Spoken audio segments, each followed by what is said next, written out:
ela será, assim como as outras, devidamente gravada, e aqueles que não puderem acompanhar depois podem acessar o link, então, desse áudio e ter o conhecimento do que aqui vai ser discutido e refletido.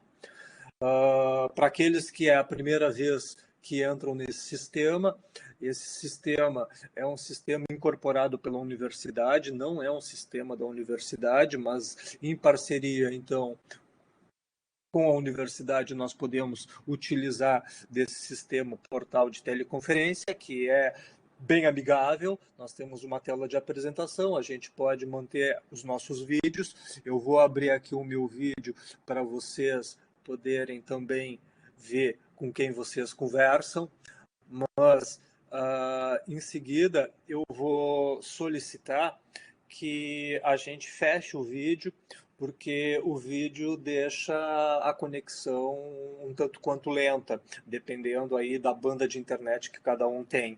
Então, é preferível que a gente feche o vídeo e ficamos só com o áudio para não termos problemas técnicos. E, se por acaso tivermos problemas técnicos, tentaremos resolver. Já aconteceu várias vezes da minha internet cair, a sala continua, eu reconecto, volto, fico sabendo do que foi discutido e a gente não breca a conversa. Assim, se acontecer com vocês, se algum problema técnico acontece, não tenham receio. Podem reiniciar e entrem novamente, porque a sala vai se manter. Priscila, estás me ouvindo?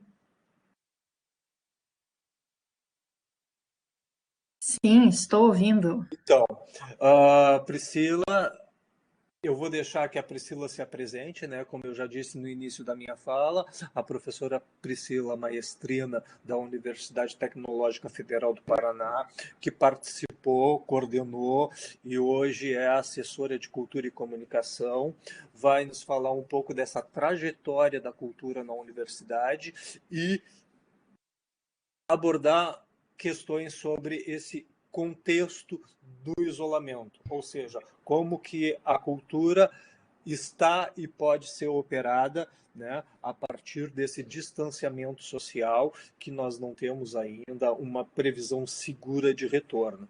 Então eu vou alimentar o site com algumas apresentações da Priscila. A Priscila já me encaminhou alguns links. Eu tentei, Priscila, colocar na tela e não consegui. Então, eu peço que vocês acompanhem pelo link. A Priscila vai nos dizendo se a ordem dos links estão corretas.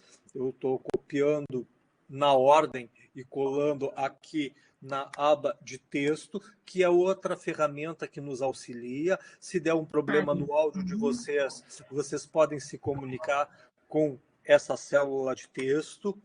E, além da célula de texto, em que a gente pode se comunicar a partir da escrita, vocês veem que na parte superior esquerda da tela tem dois botões de mensagem, que é o bate-papo público, que é esse que eu estou escrevendo, e tem as notas compartilhadas, aonde eu vou construir um histórico dessas conversas para que depois eu possa fazer um relato e um relatório dessa sala.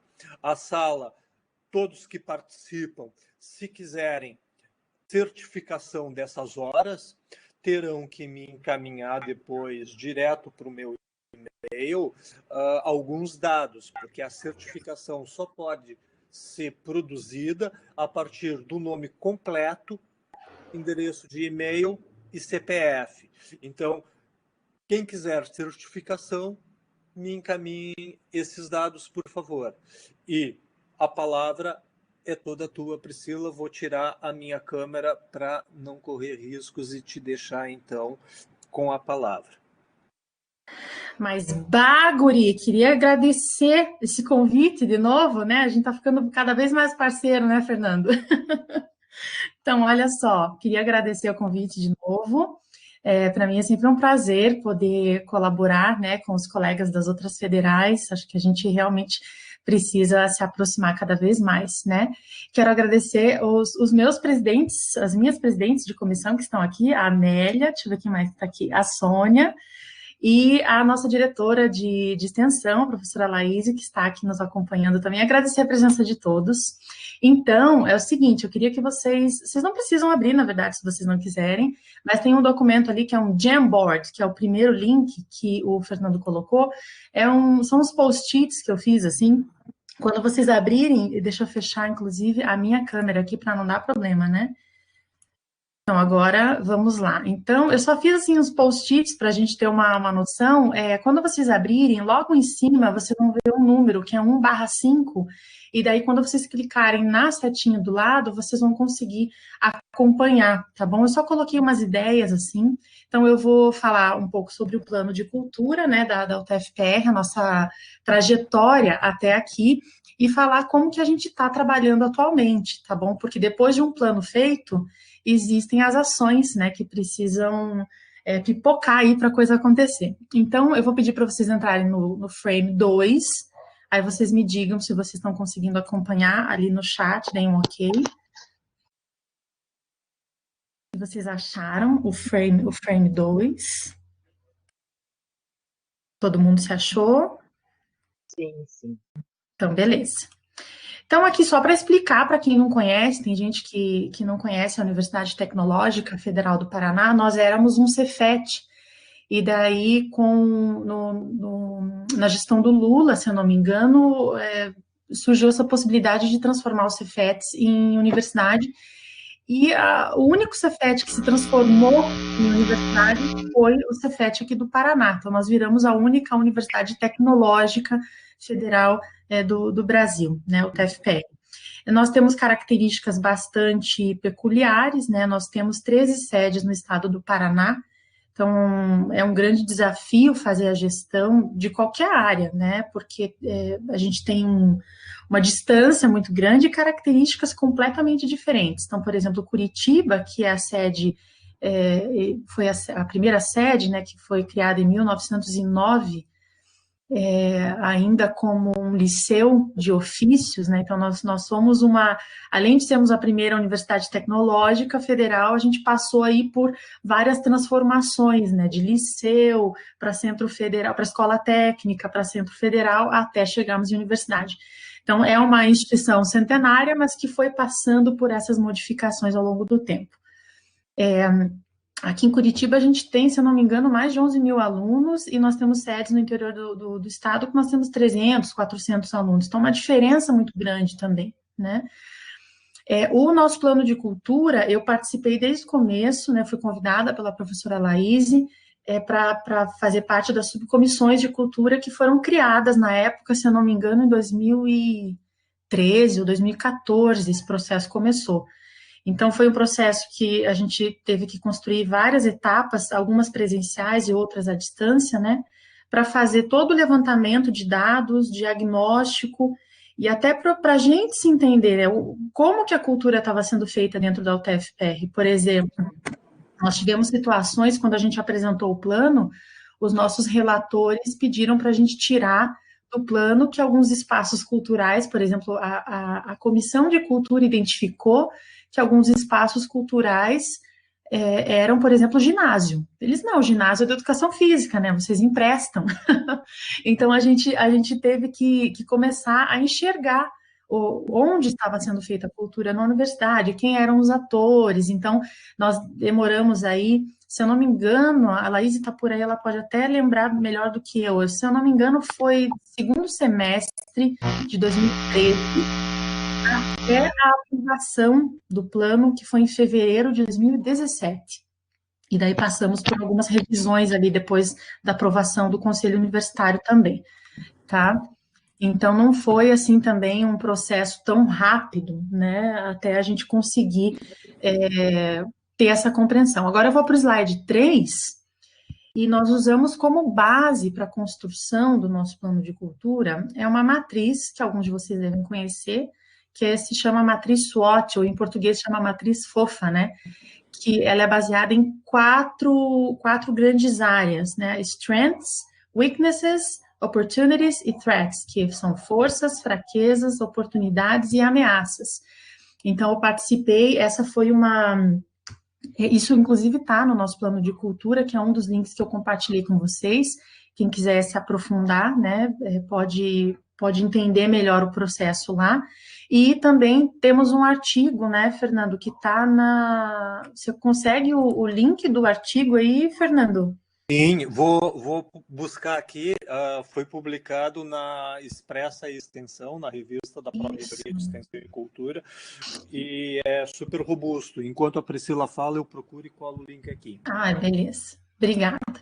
Então, eu lembro bem, assim, esse momento da matriz para mim foi muito marcante, foi uma das primeiras coisas que foram feitas. E aqui na universidade a gente tem, né, a questão cultural, mas, por exemplo, eu sou a única maestrina de coral aqui em Curitiba, na sede de Curitiba. Felizmente, depois de 10 anos de casa, a gente já tem corais aí no interior, né? O trabalho está sempre incansável. Mas a gente já tem os corais pipocando nas sedes do interior do estado. Mas quando isso aconteceu, eu era a única maestrina de canto coral de todo o sistema, o TFPR, e eu tinha muito medo. Eu lembro que eu fui para a reunião morrendo de medo, assim, sabe? Eu falei, eles vão acabar com o coral, esse documento, né? E na verdade não aconteceu nada disso. Essa matriz ajudou exatamente a eu colocar todos os medos, né? As threats, as ameaças, as fraquezas que a gente tinha. Então, esse mapeamento usando a matriz SWOT foi muito boa, porque eu lembro da reunião, assim, a gente passou o dia trabalhando nessa matriz e todos nós, né, os participantes, nós conseguimos colocar os nossos medos, as nossas fraquezas, enxergar quais eram as forças da universidade para colaborar com a cultura e as oportunidades que nós poderíamos criar, né, ou enxergar a partir dessa dinâmica. Então, eu super sugiro aí, para quem tiver interesse, que dê uma olhada em como funciona essa matriz. Foi uma grata surpresa para mim trabalhar na construção do plano a partir de uma matriz como essa. Ela foi uma matriz muito rica, tá bom? E agora aqui, vamos para o frame número 4. Então, assim, a gente passou por todo esse processo da matriz, discussão, criação de subcomissões em cada campus, diagnóstico dos equipamentos de cultura, das atividades culturais, etc. e tal, e até que o nosso plano foi, então, aprovado em fevereiro de 2017, e a partir disso, logo depois ali, eu fui convidada pela diretoria de extensão para ser assessora de cultura. E daí nós começamos a criar as comissões de cultura dentro dos nossos campos. E foi um grande desafio, porque nós não temos, por exemplo, o cargo, a caixinha, né, o cargo de produtor cultural no UTFPR, como existe esse cargo em outras universidades. Eu não sei aí, Fernando, se na UFPEL tem o cargo de produtor cultural? Então, Priscila, nós não temos esse cargo de produtor cultural e não só não temos o cargo, como nós não temos o profissional. O que nós fizemos quando há necessidade é buscar parcerias. Por exemplo, deves ter acompanhado a vinda da Orquestra de Instrumentos Autóctones e Novas Tecnologias da Universidade de Utrecht, 3 de fevereiro, da Argentina, e quem pagou o cachê da orquestra, que não é nada barato, e eu digo aqui a nível de dólar, que é o cachê, foi o SESC. Como nós não podemos receber dinheiro de instância alguma, nós tivemos que contar com a participação de um produtor cultural externo para fazer a mediação entre o SESC e a orquestra, para poder fazer o pagamento. Infelizmente, nós não temos. E isso impacta nos editais de fomento, porque 80%, 90% dos editais que são abertos demanda um produtor cultural. Exatamente. Me lembro da gente conversar sobre isso, assim. Aqui a gente não tem essa figura do produtor cultural também, e foi realmente um grande desafio, porque como eu coloquei ali no nosso post-it virtual ali, né, o desafio era encontrar pessoas que topassem encarar a presidência de uma comissão de cultura. E em uma universidade cujos cursos não são afins à área cultural, era realmente complicado. Então, assim, eu lembro de 2017, foi um ano que a gente quase não conseguiu andar com as comissões de cultura, porque a gente passou o ano tentando encontrar essas pessoas. Ainda mais em campos do interior, por exemplo, o pessoal que está aí, que são do interior, eles não vão deixar eu mentir.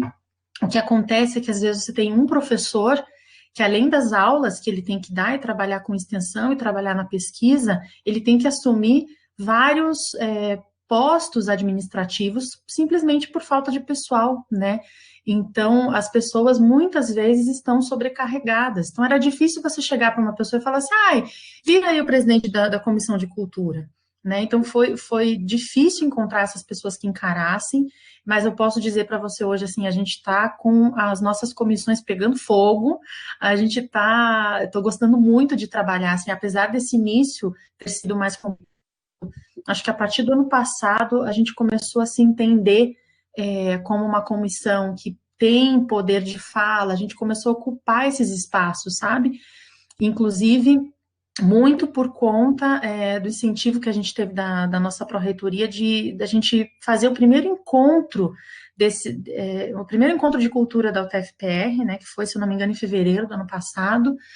E foi um primeiro momento que a gente se encontrou presencialmente com todos os presidentes, né? Então, agora a gente está numa situação de isolamento, né? Mas como faz diferença a gente se encontrar, olhar no olho? Então, a gente trabalhou com dinâmicas em cima do plano de cultura, convidamos professores do nosso departamento de design aqui, e as dinâmicas da nossa reunião de cultura foram completamente diferentes, né?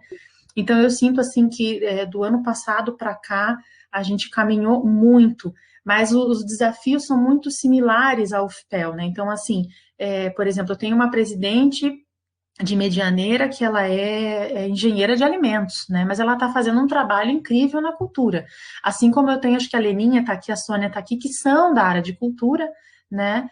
E que também fazem um trabalho excelente nos campos dela, né? A Amélia está aqui, que é de Londrina também. A Amélia não é da área de cultura, Amélia? Eu não lembro de cabeça, porque são 13. Se quiser falar, Amélia, ou colocar ali. Aliás, a Sônia é da área de educação física, né? Trabalha com dança bastante lá. A Amélia é da área de química, está produzindo sarau e está fazendo um monte de coisa lá em Londrina, né? A Leninha, ali, ó, na verdade é da área de línguas, mas ela tem uma formação em música, né? Então, a gente acabou achando esses parceiros nas nossas comissões, assim.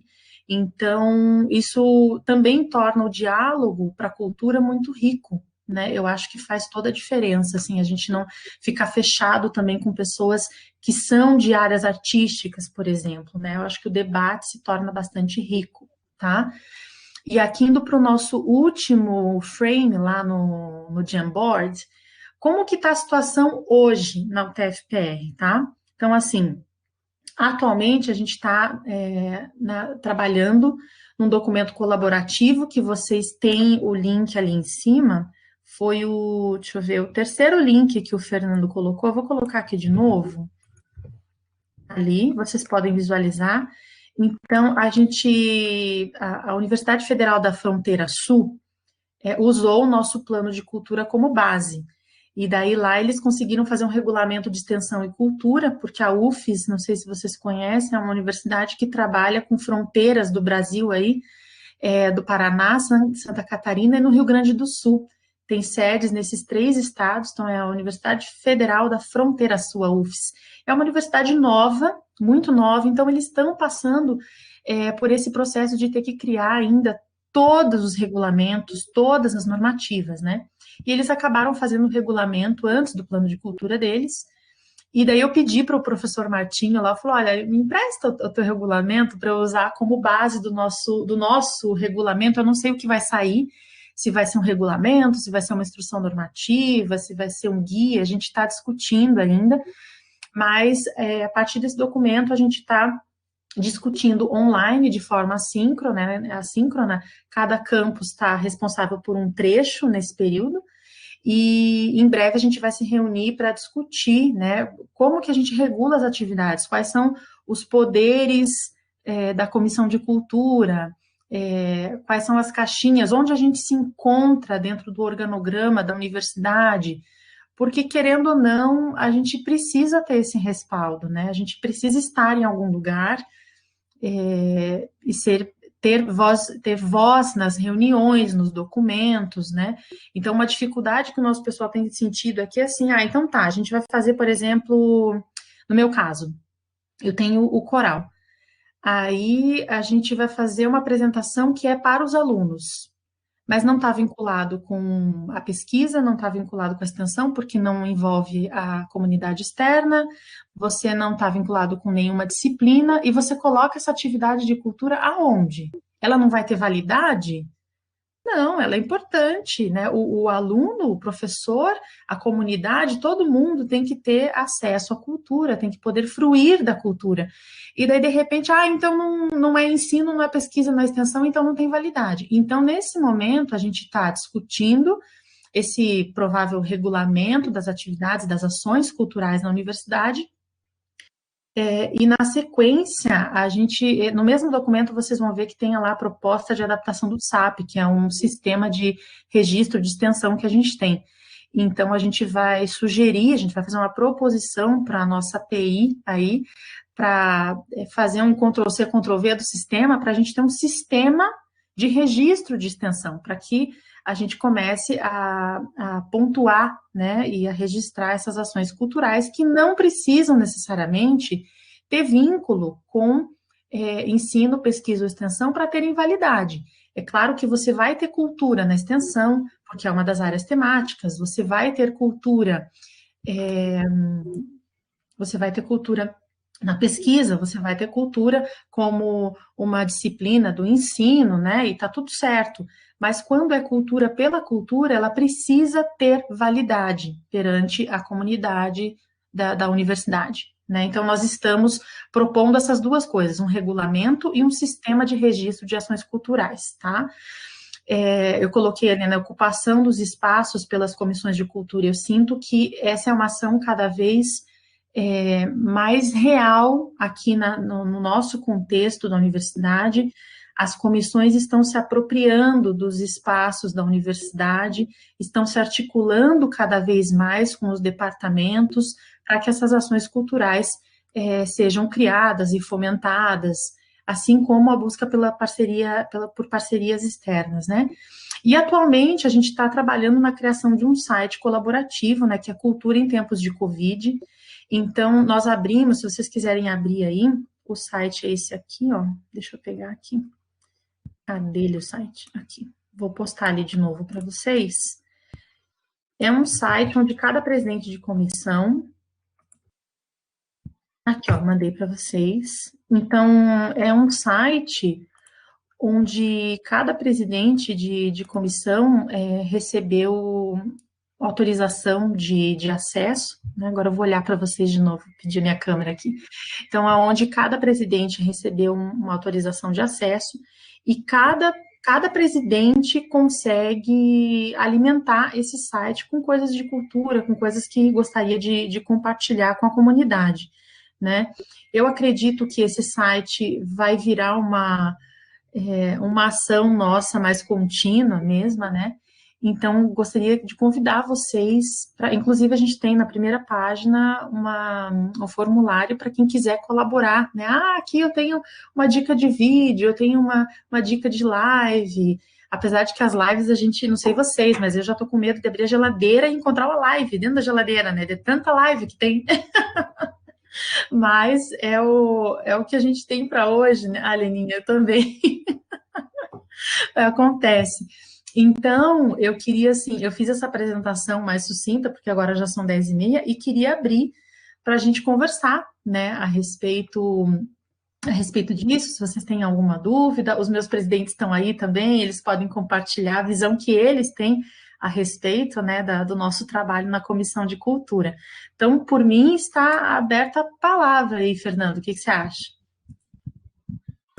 Super bom, Priscila, e mais uma vez, já de antemão, digo muito obrigado. A Priscila tem sido extremamente parceira, atendeu nossos convites desde o início, tanto que está aí uma produção conjunta, que é a metodologia da construção colaborativa do Plano de Cultura da UTF-PR, publicada nos anais de uma das CIEPs, que também tem parceria aí de alguns colegas que estão na sala e que participaram dessas mesas. E pela dinâmica da sala é isso mesmo, a gente abre agora para posicionamentos, para o diálogo, que é extremamente importante nesse momento. Abro a palavra para o grupo que está na sala.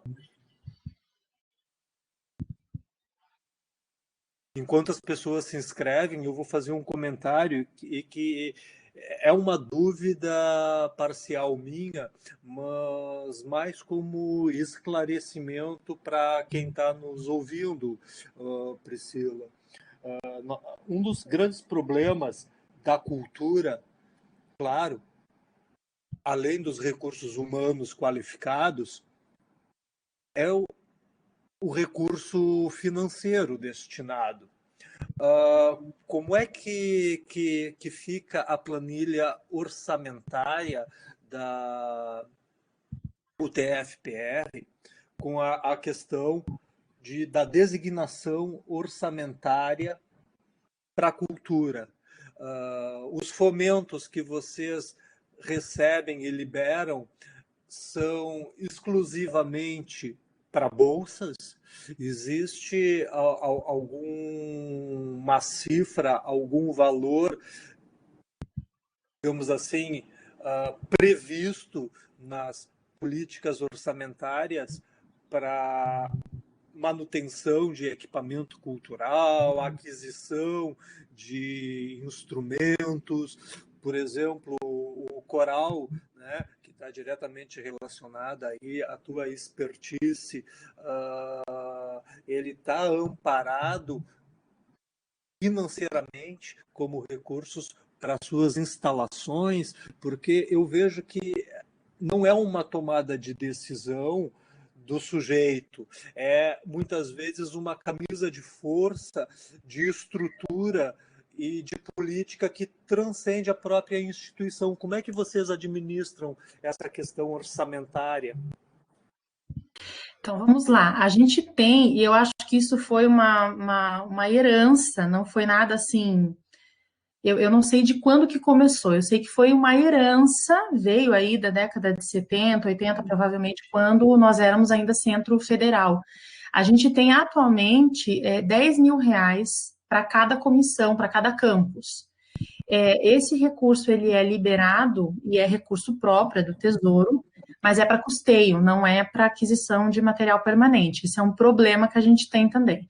Então, ele vem do custeio, e eu não consegui rastrear quando foi que começou, mas foi ficando. Então, a gente tem uma verba para esportes, se eu não me engano, são 5 mil para cada campus, ou eu não sei se, acho que a Sônia deve saber aqui, não sei se são 5 ou 10 mil para esportes, para atividades esportivas, mas para a parte de cultura a gente tem 10 mil, né, que vem para cada campus, e o recurso é liberado mediante, ali, ó, a Sônia falou, 5 mil para atividades esportivas, né, para cada campus, nas 13 sedes, dá o quê? 65, né?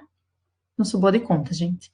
E daí, 130 mil no total para as atividades culturais, e o pessoal recebe esse recurso mediante a apresentação de um projeto, né? Um projeto assim, olha, vou gastar com isso, com isso, com isso, você tem que apresentar.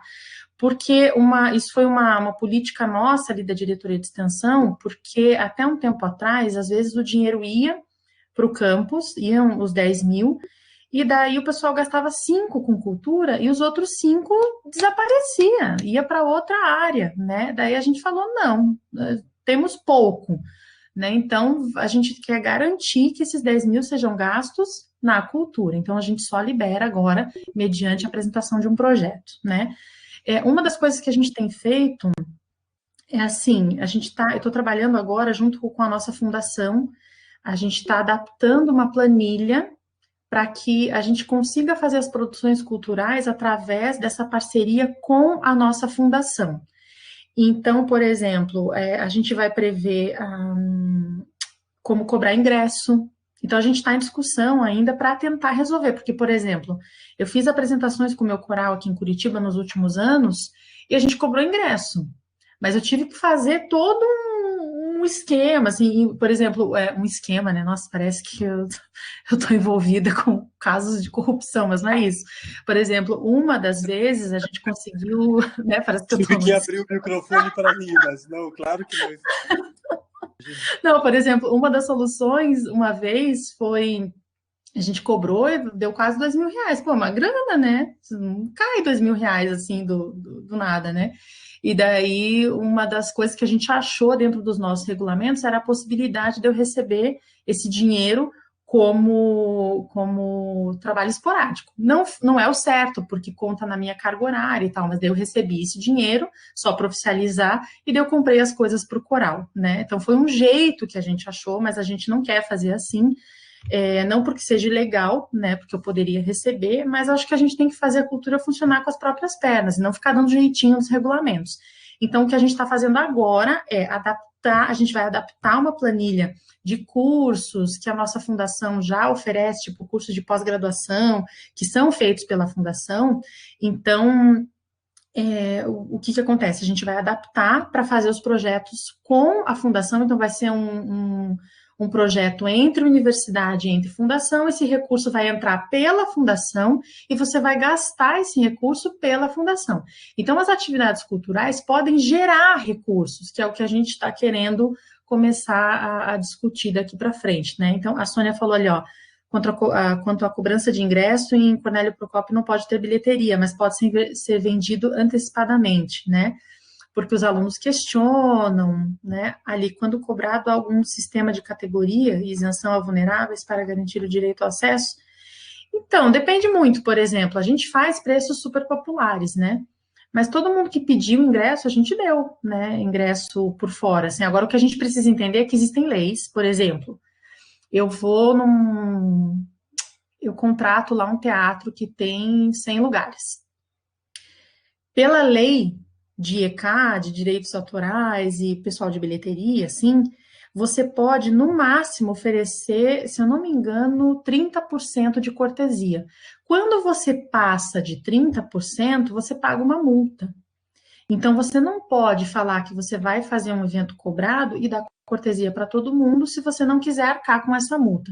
A gente teve uma experiência assim em 2017, o coral foi convidado para fazer o fechamento de um festival de canto coral aqui em Curitiba, no Teatro Guaíra, que é o maior teatro do estado do Paraná.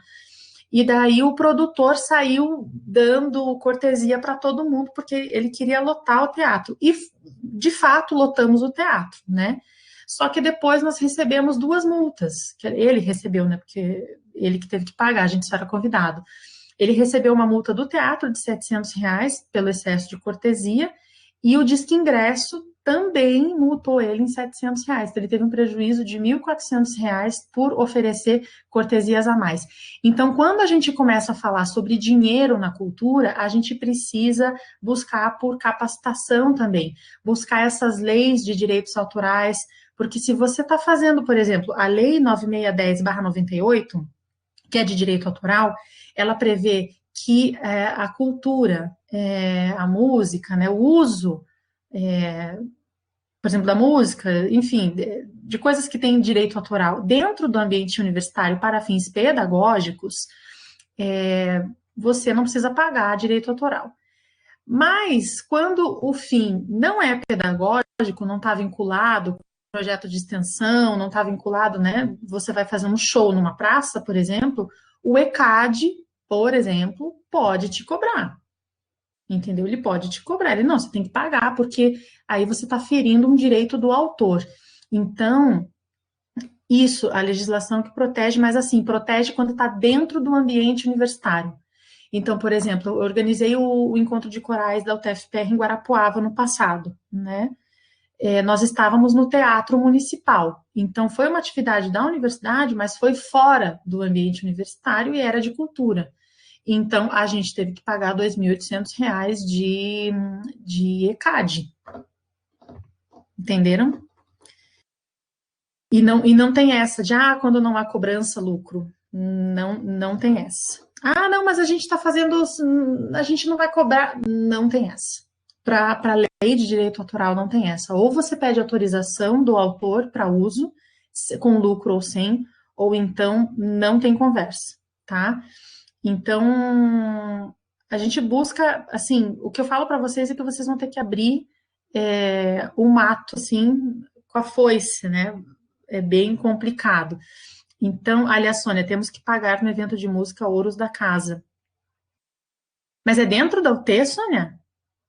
Vamos conversar sobre isso. Não, mas dentro da UT, não. Depois a gente conversa. Dentro da UT, não. O ECAD veio, depois que a gente fez o encontro de corais, eles vieram pegar também, tentar cobrar do nosso festival lá em Guarapuava, o UTFest. E daí eles vieram com a cobrança, daí eu ajudei a comissão lá, a gente fez um parecer e eles não cobraram mais. O delegado não pode cobrar, depois a gente conversa. Dentro da UTF-PR, dentro do espaço universitário, está na lei, não pode. Tá bom?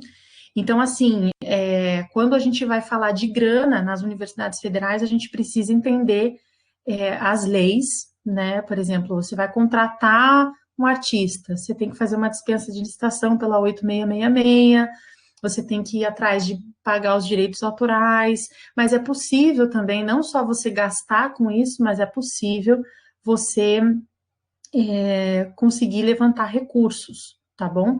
Então, assim, resumindo, aqui na universidade a gente tem esses 10 mil para cada comissão de cultura, né? Então, temos 130 mil reais. No campus Curitiba, eu recebo 10 mil para o coral, especificamente. Dá conta? Não dá, porque eu tenho 230 coralistas, nós somos 5 corais, então, realmente o dinheiro é escasso, mas nós temos, tá? E ao longo desses anos eu fui fazendo parcerias com produtoras, igual a Fernanda, a gente faz uma parceria com a produtora é a proponente num edital, porque às vezes o edital ele é proibido para órgãos públicos, né? Então a gente busca essas parcerias para conseguir fazer acontecer. O Leandro está perguntando se é inexigibilidade. Na 8666 você consegue justificar, né? Porque transmitimos no Facebook? Pode ser. Eu fiz uma consultoria, assim, o que a gente precisa entender também é que a lei 9610/98, ela não acompanhou os avanços tecnológicos. Então, por exemplo, eu fiz uma pergunta para a nossa assessoria jurídica aqui, né, a procuradoria jurídica, se o site da universidade, porque se a lei fala que no ambiente universitário você não precisa pagar, então, no espaço virtual da universidade, a gente precisaria pagar se a gente fizesse uma transmissão, por exemplo, dentro do site da UTF-PR. E eu não consegui receber essa resposta, até vou ficar devendo para vocês. Tudo isso vai muito de interpretação. No que depender das editoras, elas vão em cima, no que depender do ECAD, eles vão em cima, porque eles querem pegar o dinheiro da galera mesmo, tá? Eles vão em cima. E assim, hoje, depois de passar por todo o processo de estudar as leis e tal, porque aqui na UTF-PR, desde 2017, a gente está gravando um álbum, então eu tive que fazer licitação para contratação de estúdio, a gente gravou o videoclipe, aí a gente está fazendo distribuição desse áudio no Spotify, no iTunes, no Google Play. Então, para entender como isso funcionava, eu tive que estudar bastante sobre as leis, né? Então, foi assim uma grande aprendizagem também, que foi. Os sites pagam, e vou falar para vocês, quando eu fui atrás para a gente divulgar essas músicas no YouTube, eu descobri o seguinte, por exemplo, a Universal Music, ela ia cobrar da música Bicho do Paraná, que a gente gravou, ia cobrar 1.300 por ano o licenciamento, 1.300 para uma música, por ano para o YouTube, mais 1.300 para a gente deixar essa música no site, mais 1.300 para Facebook, tá bom? É super, super caro. Então, a gente teve que mudar, a gente ia colocar as 17 músicas do nosso álbum nas redes sociais, a gente acabou optando por fazer um clipe só, e eu entrei em contato com o compositor direto.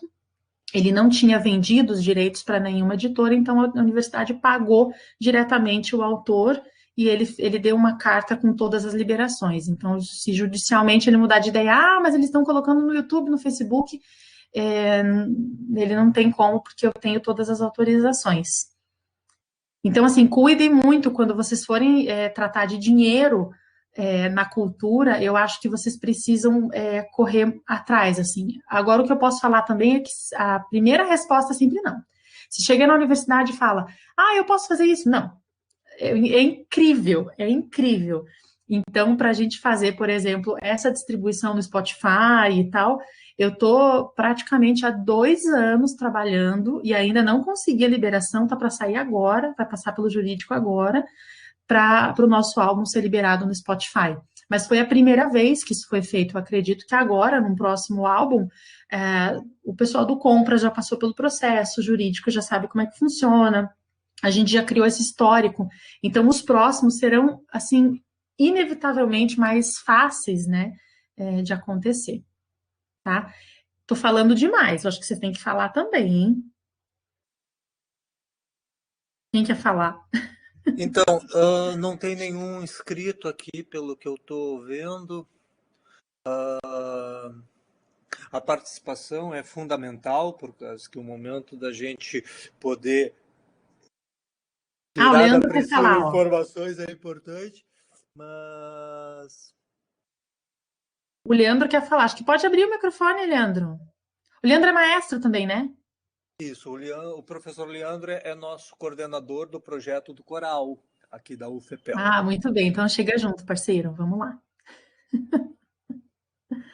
Eu acho que ele está sem microfone, ele fez a Tem pergunta microfone? por Mencionaste a escrito. estrutura da universidade, teatros. Então, se vocês olharem no nosso plano de cultura, a gente conseguiu fazer um levantamento de toda a estrutura. A gente não tem a melhor estrutura do mundo. A minha sala foi reformada no final do ano passado, o telhado estava caindo assim na cabeça, mas devagarinho a gente vai conseguindo, né? Então, a gente tem alguma estrutura, alguns campos mais que outros, né? Então, por exemplo, Curitiba, a gente já tem essas atividades acontecendo há mais tempo, então é natural que a gente tenha mais recursos, a gente tenha mais espaços, né? Porque é uma construção que se faz também ao longo dos anos, né? Então, a gente tem teatro aqui em Curitiba, é um anfiteatro que tem iluminação e tal, mas não é uma realidade, por exemplo, dos campos no interior do estado. No interior do estado, a gente tem geralmente auditório, que cabe aí entre 150 até no máximo 300, 350 pessoas. Não são espaços muito grandes também, né? Então, mas o pessoal tem feito, por exemplo, vou chamar a Amélia, que a Amélia está aqui ainda. Ó, Cornélio tem anfiteatro. Eu não lembro de cabeça, a gente tem esse mapeamento no nosso plano de cultura. De cabeça, eu confesso que eu não lembro. A Amélia está aqui de Londrina, eles fizeram um espaço, chamaram o pessoal para fazer grafite numa parede deles, assim, eles têm um espaço comunitário. Eu achei super legal a ideia. Se a Amélia quiser falar, Amélia, pode contar sobre o espaço que vocês criaram lá em Londrina.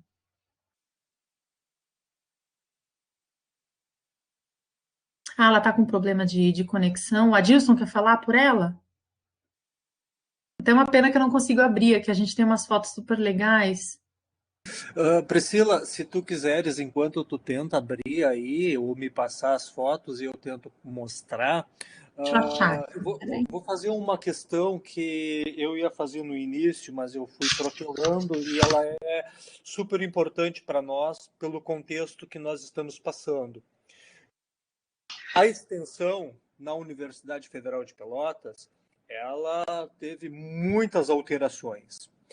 Início da década de 90, surgiu um departamento de arte e cultura. A partir daí, a extensão se somou à cultura, ou vice-versa, a cultura se somou à extensão.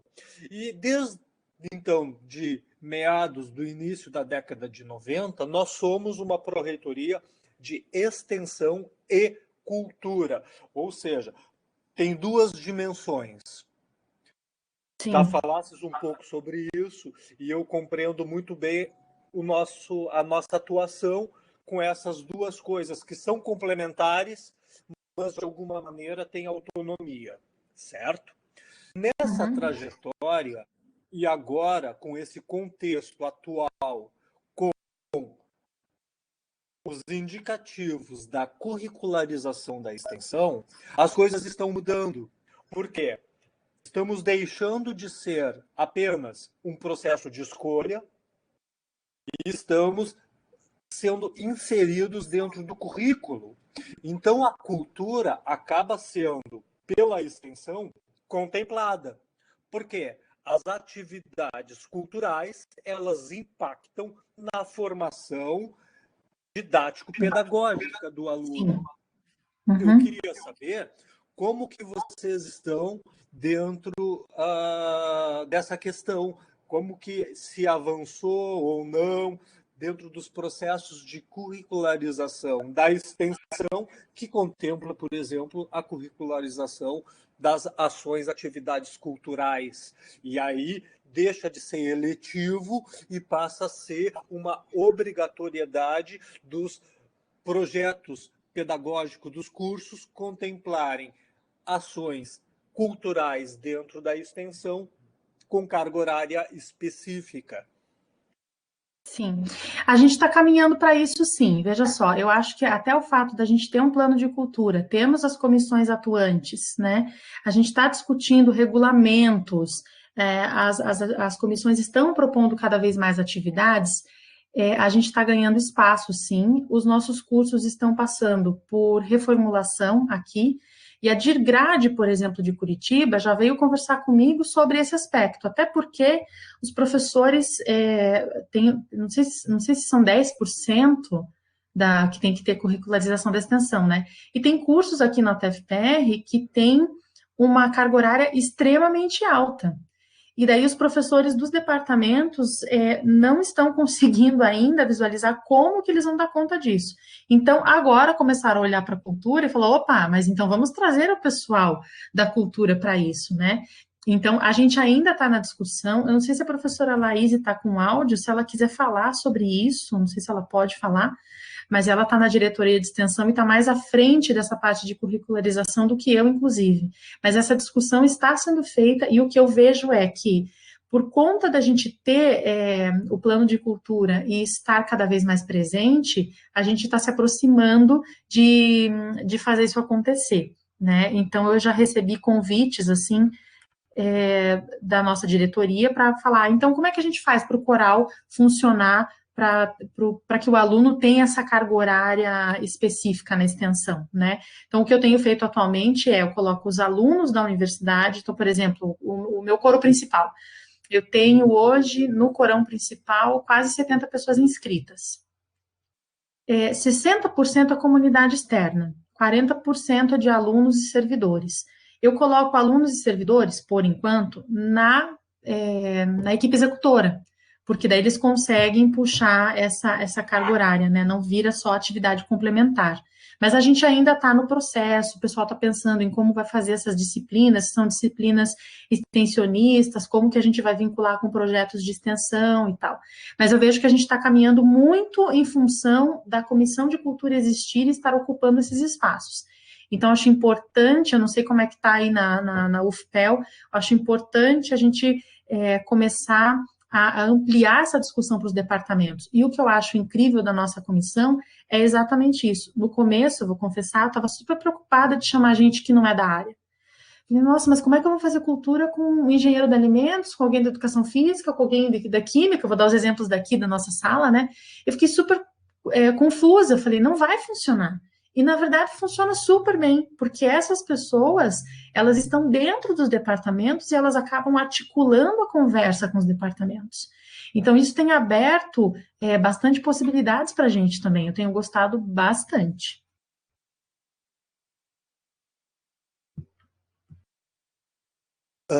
Bom, pessoal, alguém gostaria de... O Leandro quer falar, gente. Oi. Fala, Leandro. Oi, consegui abrir o microfone aqui, tudo jóia? Conseguem me Tudo. ouvir? Estão bem? Sim. Que bom, que Viva bom. o canto coral. Viva o temporal, viva a arte e a cultura, né? E assim, então, muito obrigado de novo, né, Fernando e Priscila, prazer Sônia e prazer a Amélia e equipe, né? Muito legal ter esse contato com vocês. Tô com o vídeo fechado aqui para não pesar a conexão, mas eu achei legal que o Fernando e acho que a Carminha comentaram sobre, eu tenho duas questões, então eles comentaram sobre essa articulação com o ensino e a curricularização da extensão, né?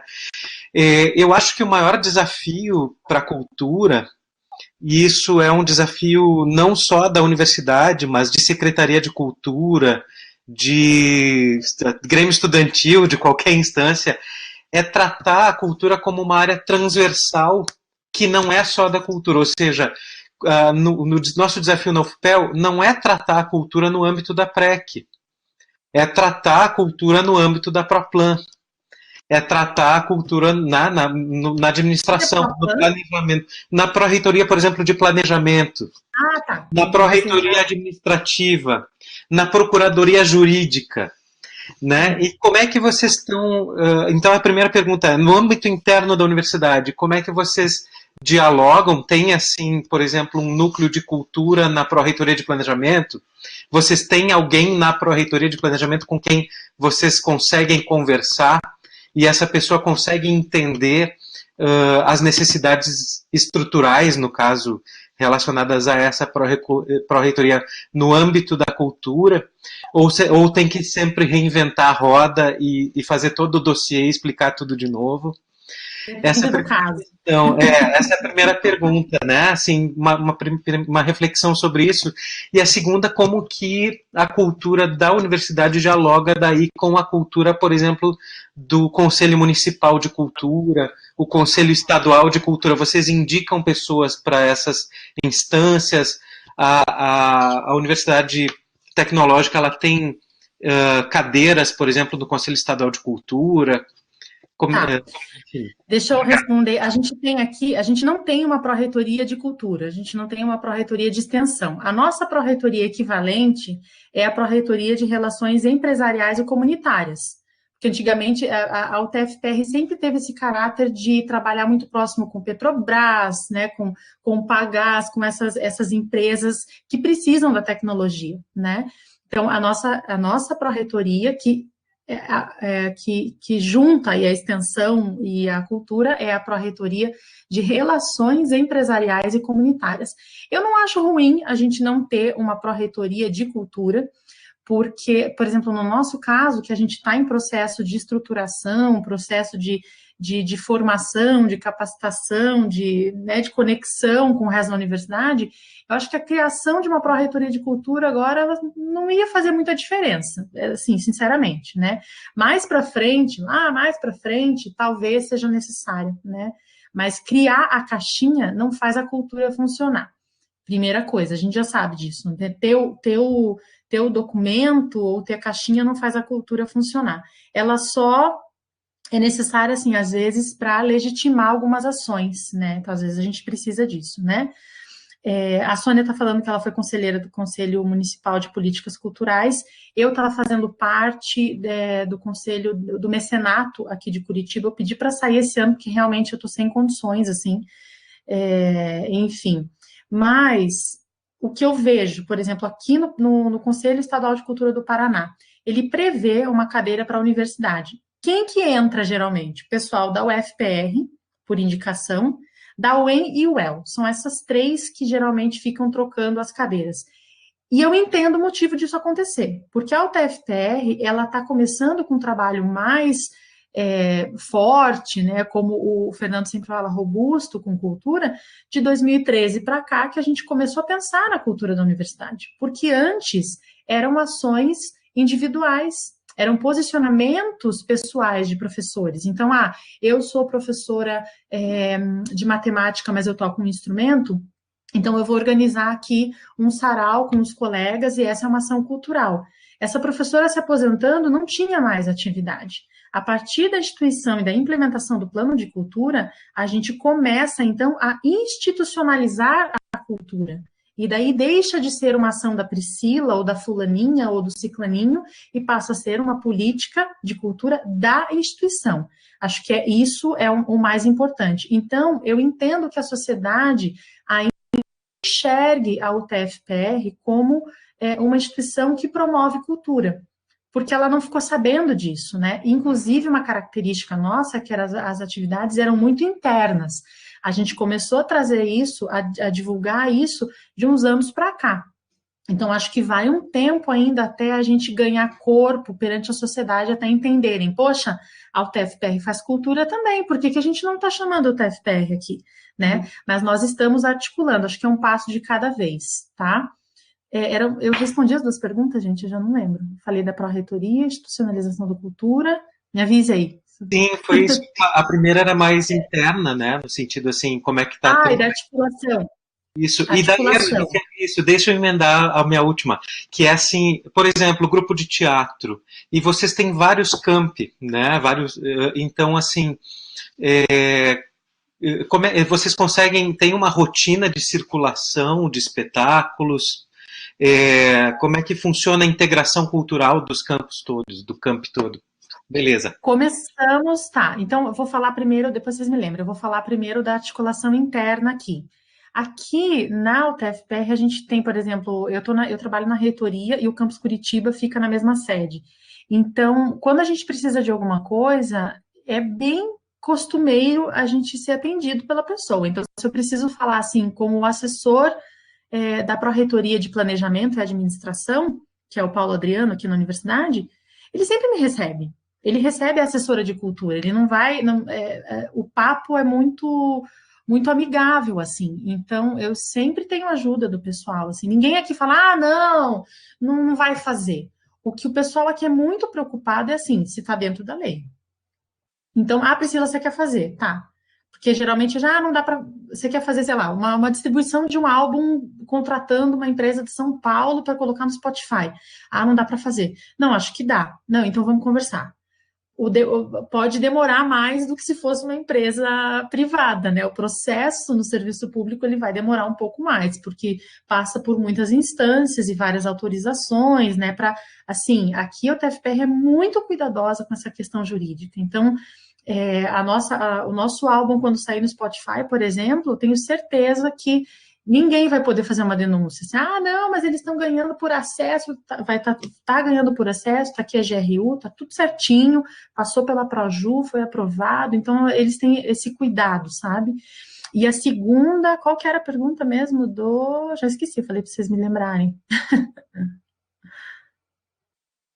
Aqui, secretaria de evento. Da circulação artística, lembrei. Então, eu comecei o ano retrasado, puxar dentro da minha área, porque a gente os corais começaram a pipocar no interior. Eu falei, cara, eu já organizava um encontro de corais em Curitiba, eu falei, vamos colocar a galera na roda. E a gente fez muito na louca, assim, em 2018, e daí o pessoal gostou, fizemos em 2019. Esse ano está previsto para acontecer dia 19 de setembro, mas é provável que a gente tenha que fazer alguma alteração, né? Mas, assim, o dinheiro que entra, esses 10 mil, eles servem para tudo, para manutenção dos serviços, né? Por exemplo, você precisa contratar, que nem Medianeira, Toledo, eles estão contratando maestros para criarem os seus corais, e está saindo desses 10 mil. Então, se sobra dinheiro para circulação artística, porque você tem que locar o ônibus, e cada locação vai aí R$2.500, às vezes mais, então daí o pessoal faz circulação artística. A gente não tem nenhum programa, por enquanto, que seja um circuito de circulação. Os corais, os grupos artísticos, culturais, nas suas unidades, são incentivados a saírem da universidade para fazer apresentações dentro ali, no entorno das universidades. Mas realmente o nosso orçamento ainda não permite um grande projeto de circulação artística, como é o teatro e outras áreas. Então, assim, o que acontece? A gente não está ainda implementando as mesmas atividades em todas as 13 sedes. por vários motivos. Um motivo é de pessoal. Então, o que, que as comissões têm feito? As comissões têm incentivado professores. Por exemplo, tem um professor que nem a Leninha mesmo. A Leninha, ela estudou flauta, tocou em orquestra, mas a área de formação dela, na área de linguagem, ela entrou na universidade como professora de Libras, e ela dá aula de outras disciplinas. Mas ela foi incentivada, né, e ganhou espaço para criar um coral, e ela criou um projeto maravilhoso, que é o Coral Performático Inclusivo. Né? Inclusive, se a Leninha quiser abrir o mic e falar aí, se vocês quiserem trocar uma figurinha, então ela trabalha com esse coral, um projeto fantástico, vale a pena conhecer, tá? Então, assim, foi um posicionamento dela, mas eu tenho certeza que a universidade está começando a enxergar essas ações. Tem campos hoje, por exemplo, que não tem corais, vou dar o exemplo do coral, né? E fala, nossa, Campo Mourão, por exemplo, eles estão querendo, mas Priscila, como é que eu faço? Não, porque eu tenho que ter um coral aqui, porque se tem em Toledo, Medianeira, Curitiba, Apucarana, Londrina, mas eu tenho que ter aqui no meu também. Então, as coisas estão surgindo nas sedes ainda por conta de convites e posicionamentos individuais. Mas a gente não pode, minha opinião, a gente não pode esperar ter o teatro ideal, o orçamento ideal, contratar todo mundo para começar a atividade cultural. Impossível. Se a gente esperar, imagina assim, por exemplo, aqui em Curitiba, digamos que vem aí 5 vagas para contratação de professor. Aí você tem, por exemplo, no nosso centro acadêmico de artes aqui, nós somos em 5, 6 professores. Aí o departamento de eletrônica, eles são em 300. Em qualquer votação, eles não vão votar assim. Vamos dar uma vaga para a cultura, mas jamais, entende? Então, a gente tem que ir ganhando espaço, engordando pelas beiradas. Agora, claro, o plano de cultura, os regulamentos, a criação de comissões, estabelecer o trabalho dessas pessoas por portaria, para que entre na pontuação dos professores, né, para avaliações e tal. Isso é super importante, eu acho que isso vai, de certa forma, institucionalizando a cultura. E as pessoas vão percebendo que é importante, sim, entendem? Quem mais? De nada? Então, gostaria de manter aberta a palavra para o grupo que está na sala, para a gente já dar um encaminhamento de encerramento.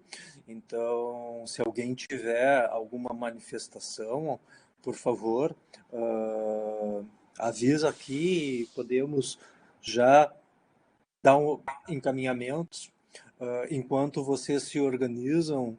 E não sei se alguém vai falar, mas eu reitero que amanhã nós vamos dar continuidade a esses diálogos sobre cultura, e amanhã nós teremos o nosso, então, secretário municipal de cultura falando sobre as políticas e diretrizes das políticas municipais.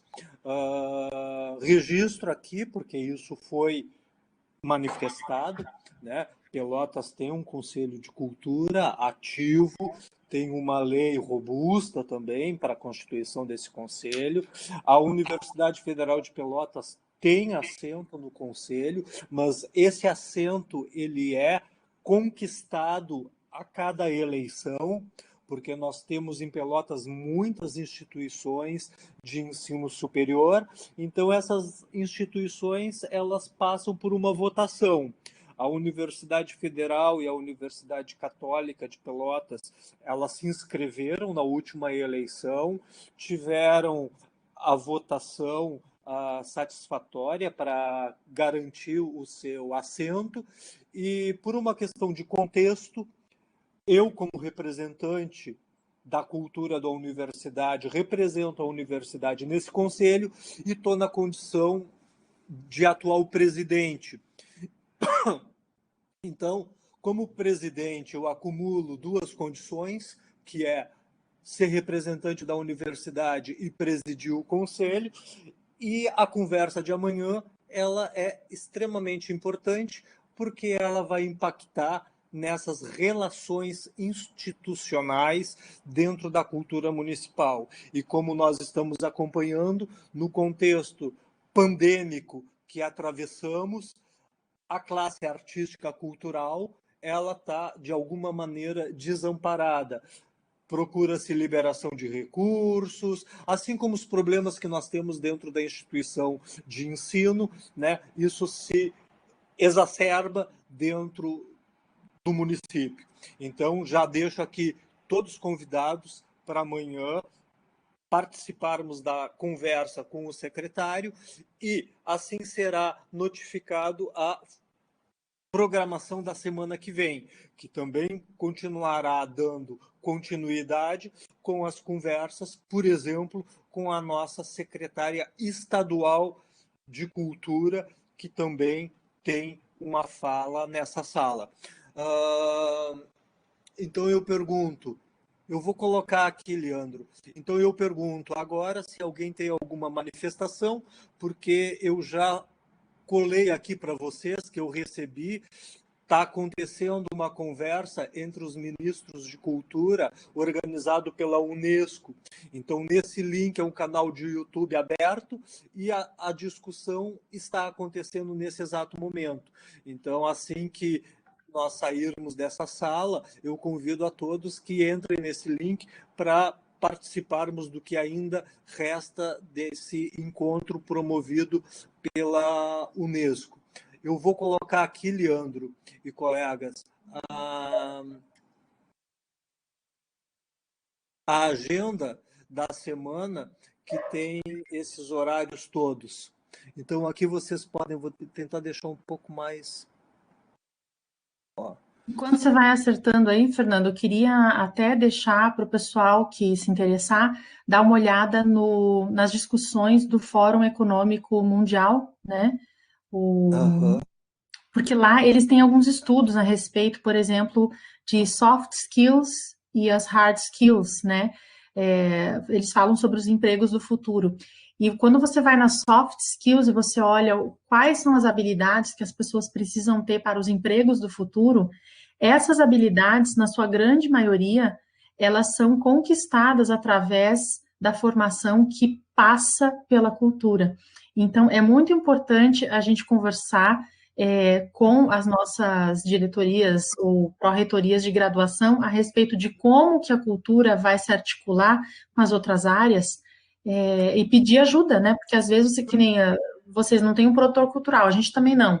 Então, de repente, você não tem perna para articular tudo isso. E conversando, né, falando sobre a importância da formação do aluno e também com relação a disponibilização desses conhecimentos e dessas formações para a comunidade externa, talvez a gente consiga também um pouco mais de apoio, porque é necessário. Os empregos do futuro, aí a gente está passando por essa pandemia, a gente está vendo que as coisas vão ser diferentes, né, daqui para frente. Quais são as habilidades que nós precisamos ter para enfrentar, de repente, uma próxima pandemia?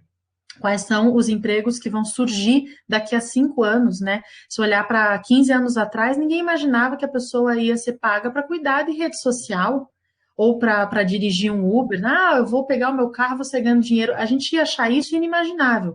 Quais são os próximos empregos, as próximas formas colaborativas de ações em várias áreas e quais são as competências que a gente tem que ter? Se a gente olhar o debate do Fórum Econômico Mundial, a gente vai descobrir que as soft skills estão extremamente conectadas com a formação na área cultural. E eu quero agradecer o convite de vocês, a participação de todos, e é isso. Muito obrigado, Priscila. Muito obrigado à adesão de todos aí, agentes da cultura.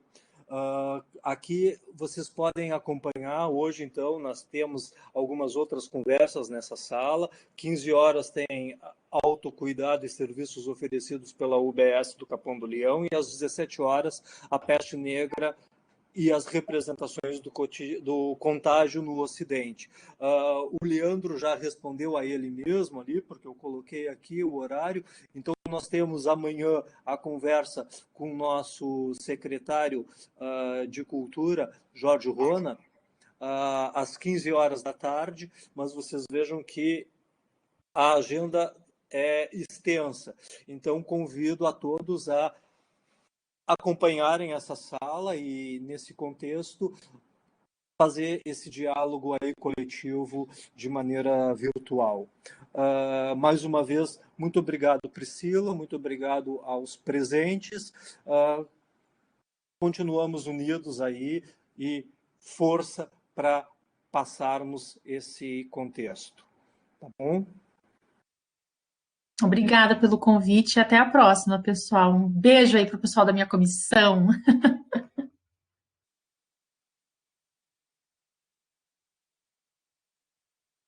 Ok, grande abraço, pessoal. Vou fechar a sala e em breve